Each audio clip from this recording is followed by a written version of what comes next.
Now I'm at Colmar Tropical. We're spending one night at this place. Okay, this is in Bukit Tinggi.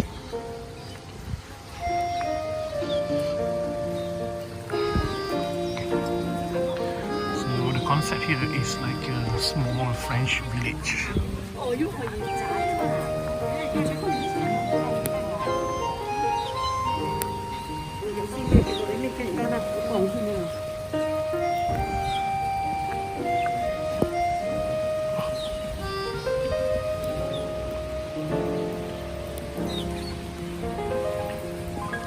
It's raining already today.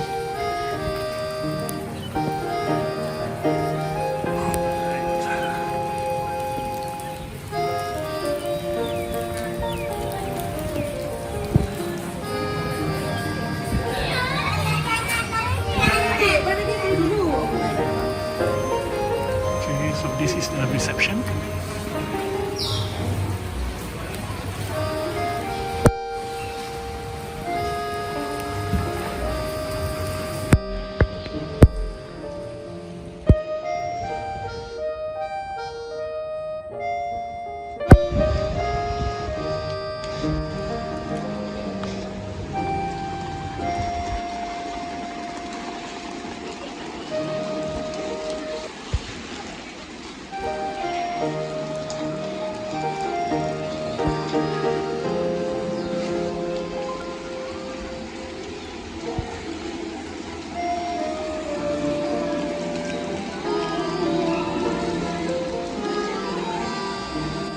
That's the place where I'm staying.